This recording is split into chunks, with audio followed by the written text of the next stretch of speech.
hold tight. But we want to get right into our interview with Lori Saldana. Miss Lori Saldana, welcome to the show. Thank you so much. Good morning. Good morning. Good morning. It's good to have you. Can you tell us who Lori Saldana is? Well, I'm a native San Diegan. I was born and raised here in the city that I would like to represent as mayor.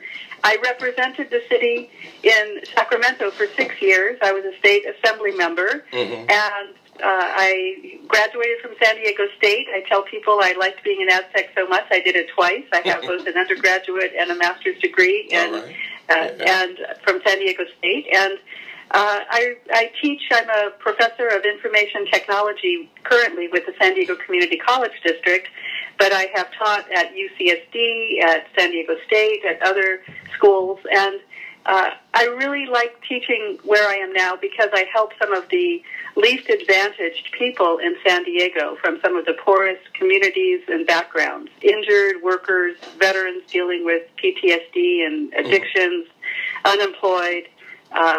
So I really like teaching for a district that supports these free classes to get people out of poverty and working in computer skills jobs and making a good living.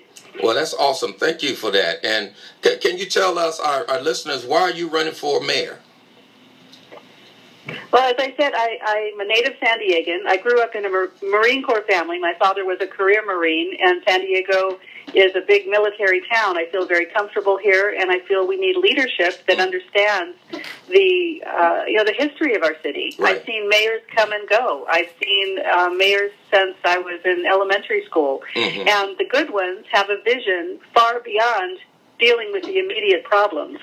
Our current mayor, I don't believe, has a vision beyond filling potholes. And you're not going to help people in the long term if you're focused on the problems that should have been handled, simply with better budget-making decisions. You need to put out there a vision. I would like to get, my personal vision is get people out of their cars so they're not dependent on cars and they can get to work and school and other places they want to get.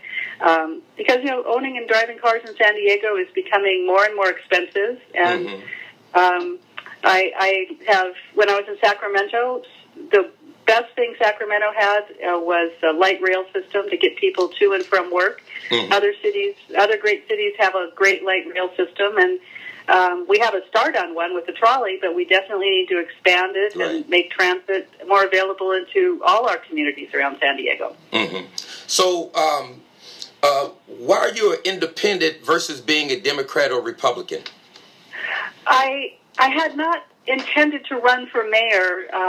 My father passed away last year. I was telling people I was on sabbatical from politics the last few years, focused on family. My father's health declined very quickly after I ran for Congress in 2012. And I really was not intending to run. And then, of course, the disappointment of what happened in the Democratic Party with the previous mayor that I had become aware of when I was a candidate for Congress. And I had told the leadership of the Democratic Party, this person is harassing women. You need to either find another candidate or make sure he stops that behavior. Right. They didn't do either one, even though I recommended that. They chose to believe, basically, as someone who turned out to be a sexual predator, the leadership of the party chose to believe him instead of me. And it was very discouraging when that happened, and it caused me to leave the party 2 years ago. And when similar allegations were made against another candidate in a different race, and it was politicized, meanwhile, nothing's being done to protect these women from being harassed. And so I decided if I can't get the results I want in one party, I'm going to try running as an independent person who is committed to a better, safer community for everyone, regardless of party affiliation. And that's what I'm doing now as mayor. Wow. Or as a candidate for mayor. Yeah, that's great. I thank you for that. So, if one can help uplift black people out of poverty, I believe that all people would be lifted out of poverty. And one of the studies I've looked at, it stated that for 37 of the last 42 years, annual average black unemployment, a measure of those actively looking for work but unable to find it, has sat at or above 11% for unemployment for blacks according to a federal data.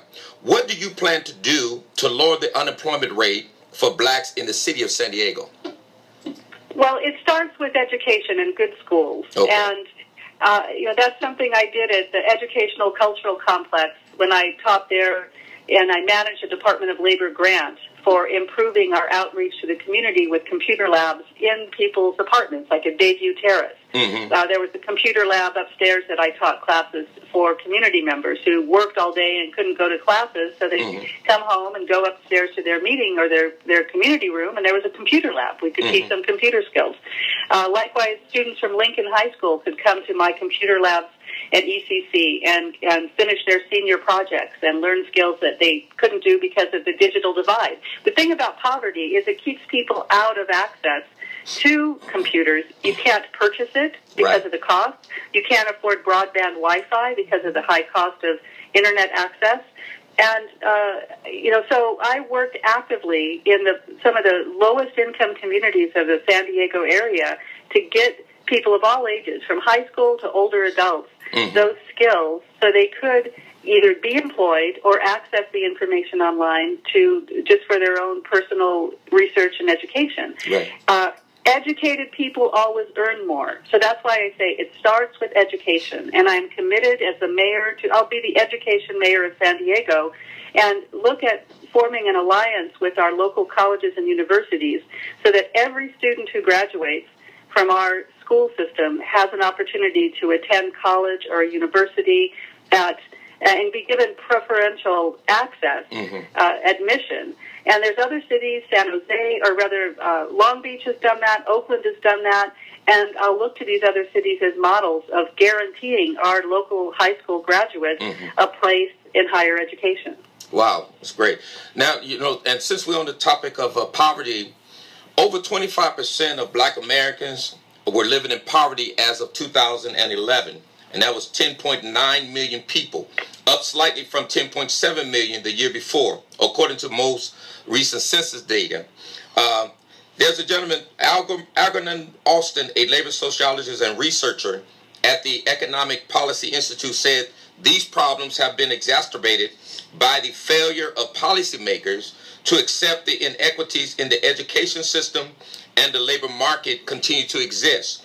The perpetuation of stereotypes, and he goes on to say, the more intense policing of black communities and other biases within the criminal justice system have produced a disproportionate levels of incarceration in black America and rendered a large share of the black male population unable to qualify for affordable housing or college aid or find work due to criminal convictions. Austin said also, so that's what Austin also said. So what is your plan to address these disparities that disqualify blacks when they apply for affordable housing, college aid, and employment, especially because of, the mass incarceration and folks having criminal records? It make it harder for them to get access to the very basic things that they need.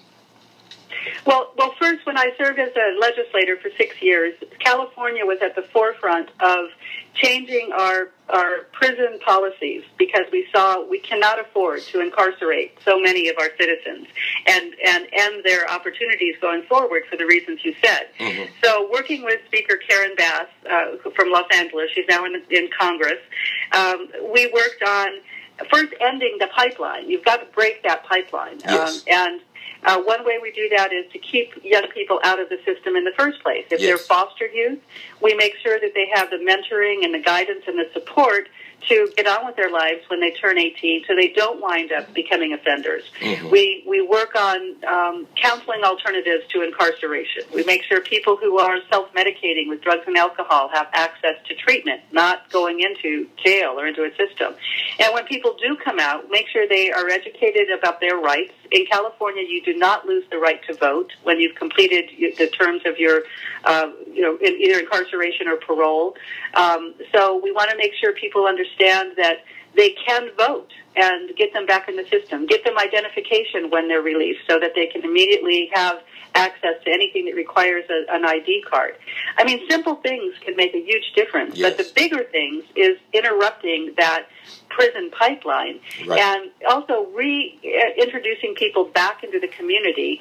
And I worked with local organizations to make sure young men, mostly men, but a few women, get back into safe, secure halfway houses to transition back into their community, and they're surrounded by caring community. If it's a faith-based community, if it's a family community, a lot of them sadly come from families that are not as supportive as they need to be to help them get on with their education and their employment. But we definitely need to get them away from drugs and alcohol and crime that led them down that path in the first place. Let me just say one thing too. Yes. Systematically, the idea that we need a quote unquote gang task force is going the wrong direction. We need a young person's empowerment task force. Okay. We don't focus on somebody and classify them as a gang member. We give them options and opportunities, not tell them you're a gang member. And that's something I will also work to change. Well, that sounds great. Now, I want you to hold on and stay on the line because we got to take a commercial break for a couple of minutes, and then we're going to come back. And I want all our listeners to stay tuned. We'll be right back after these brief commercials with Laura Saldana, who's running for mayor. So stay tuned, and we'll be back in a moment. This is KBLK San Diego. All right, welcome back to What's Happening Now on KBLKradio.com. And right now, we're right in the midst of an interview with Laura Saldana, who's running for mayor. She's a candidate running for mayor. And I want to get right back into this. And one of the questions that I have for you is, Mayor Faulconer, he only meets with certain black leaders in San Diego. And I made a request to these leaders to ask Mayor Faulconer to come and meet with the black community in a town hall meeting so we can have a discussion around the black agenda. I haven't heard if he would meet or not. I doubt that he would. Would you be willing as a candidate for mayor to have such a meeting? And if you win the mayor race, would you be willing to have a town hall meeting with the black community after you won, before and after you win? I believe it is the responsibility of anyone running for office, even an incumbent, to meet with the people they want to represent. All right. I just believe that so strongly. And when someone refuses to meet, what I worry about is that they are hiding something. Right. That they have something that they don't want to be exposed in public. It is difficult. It is challenging to put yourself out there to run for office. I've done it several times. I understand that. But when an incumbent refuses to meet with the people he or she currently represents, I think there's something seriously wrong, right. And that person is concerned that it will come out if they speak in public without handlers telling them what to say. Exactly.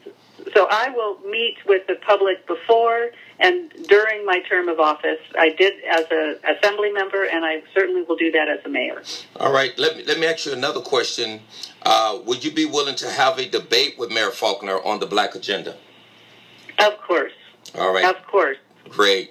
Now, I want to ask you a question in regards to, and whatever opinion you have about it, about the minimum wage increase that was passed in the state legislature, and especially tied into the San Diego, the proposition, I believe it is, or whatever they want to call it, that's on the ballot, and because some people are saying we don't need that anymore. So what is your opinion about all that?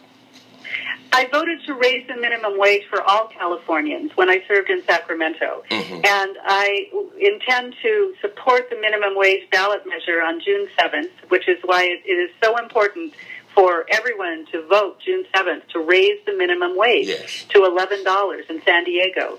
Kevin Faulconer vetoed the minimum wage increase 2 years ago. And we now have more people living in poverty, more people homeless. Right. He has increased the problems and done nothing to solve them.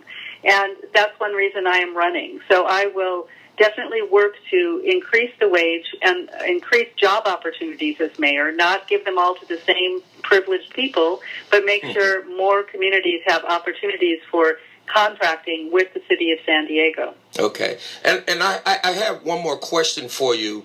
And it has to deal with, because I know Mayor Faulconer, he's talking about bringing business into Southeast San Diego and the communities of people of color. But it kind of, well, there's two issues. One is what he's talking about doing. It sounds like gentrification. And then number two, it seems as though there is no civic engagement.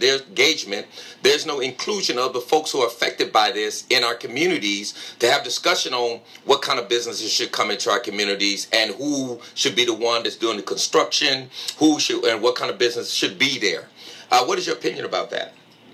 Well, I've worked on commissions along the U.S.-Mexico border to increase opportunity for community-based planning and development of their infrastructure. The best planning, the best outcomes are from the community up, not the top down. Right. And we see that acutely when somebody who does not live in that community comes in and tries to shoehorn a project into a community that they don't understand, they have no connection to. And we're seeing that too often with Civic San Diego. Yes. They're a non-elected organization that is making decisions that I believe should be made by elected officials and community members. Right. So as chair of housing and community development for the assembly in San Diego or in Sacramento, I saw, again, the best use of funding to support community-based development is when you engage people. What jobs do people need? Let's do mixed use. We have retail or commercial and housing nearby. Let's make sure we hire people at good wages to do those jobs. Mm-hmm. Let's show that community there's a future to stay there and invest in your neighborhood. And that's why those projects have the best outcomes and the best results. Wow. Thank you. That was awesome. Thank you. And so we're going to go ahead and close out this segment. Do you have anything else you would like to add, Lori, before we close?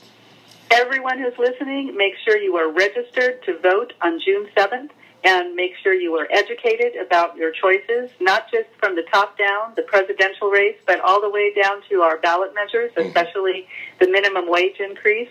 And I would love to have your vote on June 7th. I'm the only woman and the only person of color running for mayor on the ballot, so would love to have people's support. Well, thank you, and we will have you back again, okay? I look forward to it. Okay, thank you. You have a great day. Thank you so much. Bye-bye. Bye-bye. All right, we thank Lori Saldana for being on the show with us, and